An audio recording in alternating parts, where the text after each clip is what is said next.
자, 하나님의 계획표, 하나님의 시간표란 제목으로 열조의 하나님께서 열조의 그 족장들을, 그들의 인생들을 다 하나님의 섭리에 의해서 캐스팅하셨고, 하나님이 창세기 15장 5절에 아브라함에게 이런 큰 비전을 주셨습니다. 그를 이끌고 밖으로 나가 이르시되 하늘을 우러러 뭇별들을 셀 수 있나 보라.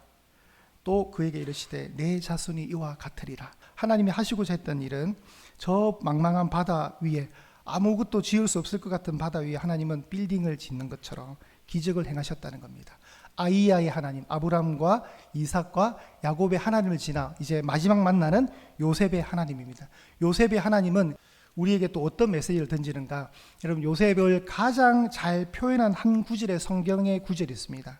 시편 105편 17절에서 19절인데, 그가 한 사람을 앞서 보내셨으며 요셉이 종으로 팔렸도다. 그의 발은 착고를 차고 그의 몸은 쇠사슬에 매였으니 곧 여호와의 말씀이 응할 때까지라. 그의 말씀이 그를 단련하였도다.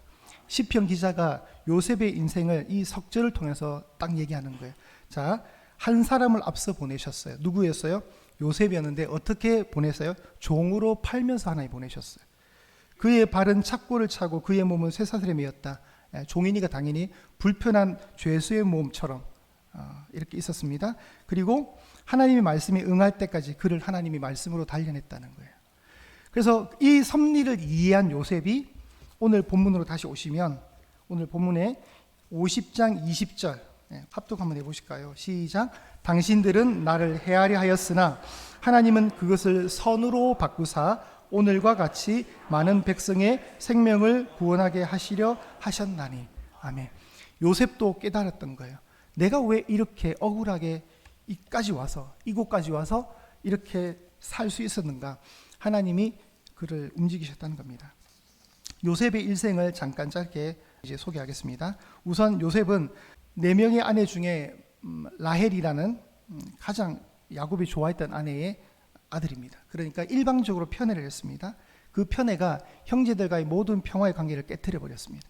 그런 와중에 요셉은 꿈의 사람이었고 꿈을 꿨습니다. 그 꿈을 17세 때 형들에게 아무 개념 없이, 형들이 나한테 절하던데요? 이런 얘기를 하는 거예요. 형들이 듣고 기분이 되게 나빴죠. 안 그래도 채색 옷을 통해서 차별받고 있는 이 가정의 12형제 그룹 속에 형들의 심기를 불편하게 했습니다. 그를 통해서 혈육에 의해서 애굽에 팔리게 되는 요셉의 생애가 시작됩니다. 그는 종으로 살다가 다시 죄수의 몸으로 감옥까지 갑니다. 그 감옥에서 그는 어디로 가냐면 이집트, 애굽의 바로 앞 왕궁 안으로 들어가서 2인자가 되는 거죠. 이게 요셉입니다. 그러니까 우리가 흔히 이 요셉의 인생을 이제 많은 분들이 이렇게 해석을 할 수 있죠. 우리도 고난 당할 때 참아내자. 요셉처럼 이 고난을 잘 견디면 꿈은 이루어지고 또한 세상에서 성공하고 출세해서 하나님께 영광을 돌리자. 이런 식으로 간다면, 고난 당하는 자들에게 모든 위로가 될 수 있는 소망의 스토리가 요셉의 이야기라는 거죠. 그런데 이때 아멘 하시면 안 돼요. 이거는 단편적인 거예요. 이건 문자적 신앙이에요. 하나님은 아브라함이든 이삭이든 야곱이든 요셉이든 이 4명의 모든 족장들 인생 속에서 예수님을 심겨 놓으시는 거예요. 메시아가 오실 것이다. 그게 창세기 3장 15절의 언약의 성취예요. 하나님은 아들 메시아를 보내시기 위한 그 프로젝트를 가동하시고 인생들을 캐스팅하시는 거예요. 그뿐만 아니라 아담이든 에녹이든 노아든 모세든 다윗이든 엘리야든 엘리사든 모두 다 장차 오실 메시아 곧 예수 그리스도의 모형을 예표하는 인물들로 역사라는 시간 속에서, 역사라는 이 시간의 흐름 속에서 그들을 부르시는 거예요. 저도 여러분도 다 그것을 드러내기 위해서 캐스팅된 사람들인 거예요. 단순히 요셉의 이 스토리를 통해서 고난 가운데 견디자, 그러면 하나님이 좋은 날 주실 거다, 틀리지는 않지만 그걸로 끝나면 안 돼요. 더 하나님의 큰 그림은 예수 그리스도까지 끌고 가는 거예요. 더 큰 그림이 있습니다. 요셉의 인생을 보면 예수님이 많이 투영되어 있어요. 우리가 오늘 설교 제목이 뭐죠, 여러분? 은 20에 팔린 반전 인생이잖아요, 여러분. 창세기 37장 28절에 그때의 미디안 사람 상인들이 지나가고 있는지라 형들이 요셉을 구덩이에서 끌어올리고 그를 이스마엘 사람에게 팔매 그 상인들이 요셉을 데리고, 여러분, 은 20은 한 사람의 몸값이었습니다. 이것이 구약에 심겨져 있다면 신약에서는 가룟 유다를 통해서 은 30에 예수님이 팔립니다. 그러니까 요셉의 인생 코드가 예수님의 코드로 되죠. 자, 이들이 요셉을 은 20에 팔았는데 이 요셉을 어디로 보냈다고요? 하나님이 애굽으로 가는 거예요. 근데 애굽으로 갔잖아요, 실제로. 그 당시에 고대 근동에 애굽만 있었겠어요? 여러 나라들이 있었어요. 그런데 요셉이 간 땅은 애굽 땅이었어요. 누가 하신 거예요? 하나님이 지금 하시는 거예요. 씨앗을 뿌리시고 계시는 거예요. 하필이면 애굽이었어요.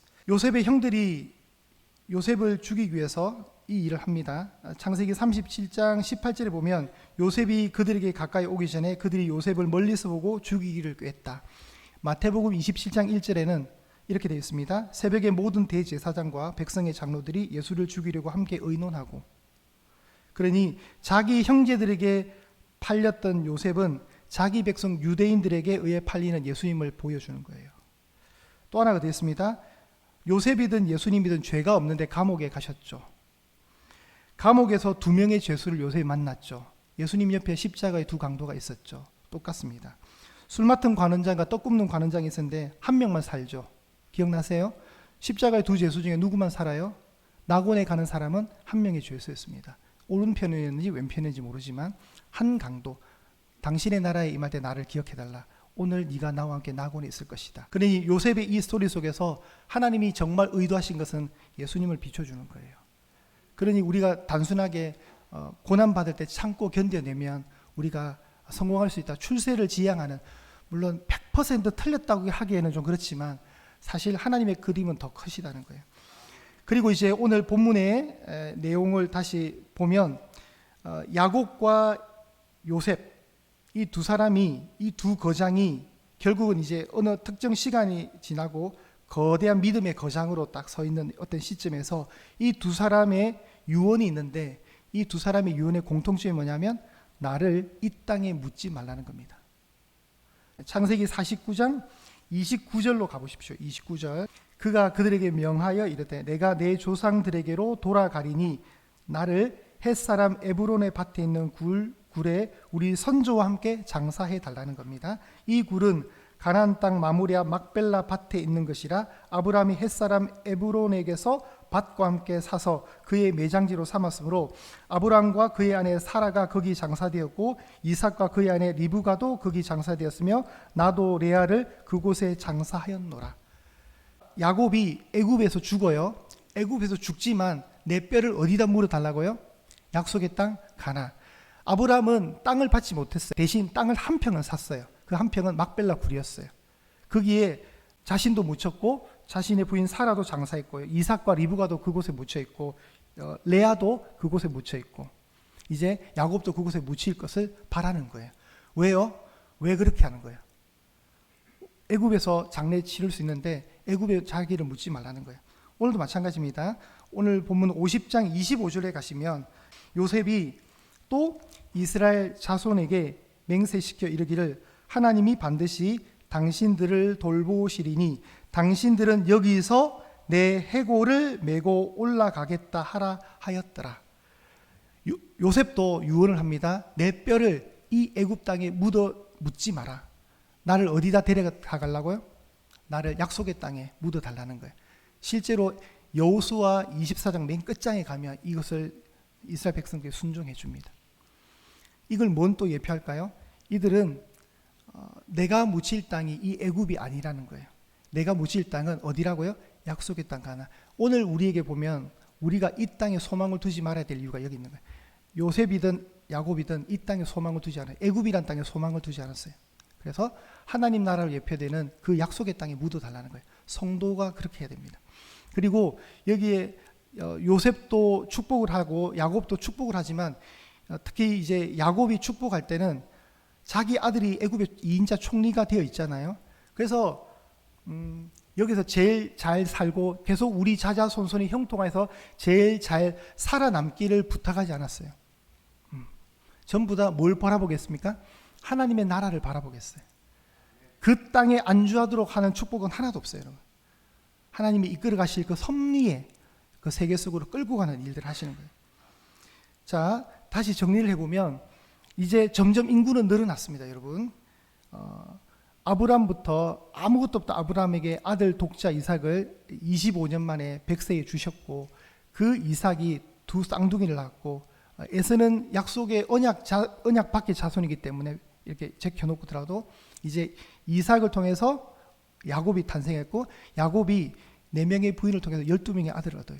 그 12명의 아들들이 이제 결혼을 가고 또 뭐 이게 애를 낳고 하다 보니까 이제 몇 명이 됐냐면 70명이 된 거예요. 70명. 70명이 이제 애굽 땅으로 온 거예요. 요셉 때문에. 근데 그 70명이 왜 왔습니까? 배가 고파서 기근 때문에 온 거예요. 그러니 요셉이 미리 딱 와서 뭘 한 겁니까? 준비를 딱 해놓는 거죠. 그리고 자기 식솔들을 부르는 거예요. 불러서 이 70명이 어떻게 됩니까? 200만 명이 되는 거예요. 200만 명이. 자, 이 약속을 어떻게 우리가 보느냐면 출애굽기로 가겠습니다. 여러분 뒷장에 출애굽기 1장 5절에서 7절입니다. 제가 읽을게요. 야곱의 허리에서 나온 사람이 모두 70이요 요셉은 애굽에 있었더라. 요셉과 그의 모든 형제와 그 시대의 사람은 다 죽었고, 우리 7절을 합독할게요. 시작. 이스라엘 자손은 생육하고 불어나 번성하고 매우 강하여 온 땅에 가득하게 되었더라. 아멘. 하나님이 아브라함에게 주셨던 비전이 뭐예요? 땅의 약속과 큰 민족의 약속과 복의 약속이었잖아요. 그죠? 아브라함은 아무것도 없었어요. 그런데 진짜 하나님이 저 망망한 바다에 빌딩을 세우신 거예요. 자, 70명이 애굽에 갔습니다. 그들은 다 시간의 흐름 속에 다 죽었어요. 그런데 7절에 하나님은 이 기록을 남기십니다. 이스라엘 자손은 생육하고 불어났고 번성했고 매우 강하여서 온 땅에 가득했대요. 할렐루야. 하나님이 일하신 겁니다. 하나님이 말하신 것을 이루신 거예요. 성취하신 거예요. 그죠? 온 땅에 가득했대요. 땅에 충만한 거예요. 200만이 충만하게 된 겁니다. 그런데 하나님은 왜 그럼 애굽에 넣어 놓으셨는가? 여러분 이것도 참 은혜예요. 만약에 약속의 땅에, 가나안 땅에 이스라엘 백성들이 번성해서 있다면 어떤 문제가 발생하냐면 여러 전쟁이라든가 여러 가지 사회적 환경에 빠져들게 되는데, 애굽에 있으면 어떻게 됩니까? 가장 안전해요. 애굽이란 초강대국을 아무도 건드리지 못하거든요.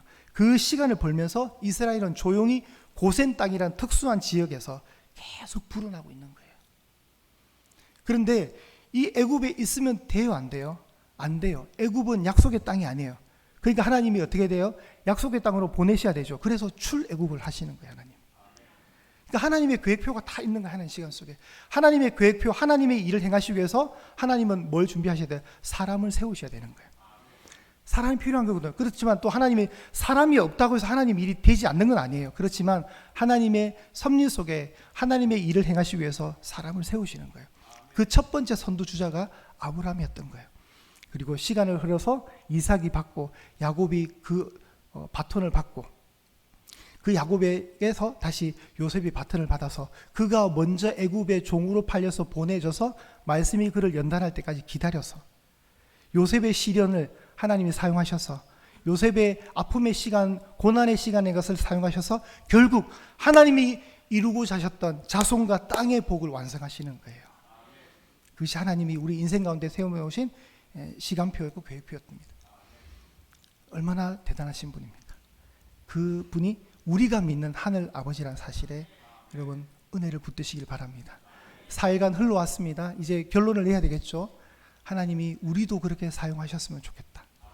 저도 여러분도 그렇게 귀하게, 우리 예한교회도 그렇게 하나님이 계획해 놓으신 섭리 속에 딱 안전하게 쓰임받기를 원하는 거예요. 마지막 페이지에 한 번 더 올려주실까요?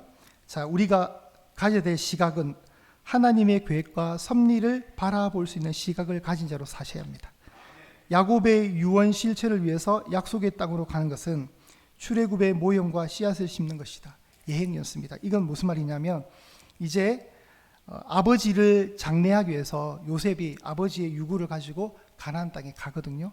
그 가나안 땅에 가는 모습이 뭐냐면 씨앗을 심는 거예요. 이게 장차 출애굽의 모형인 거예요. 출애굽의.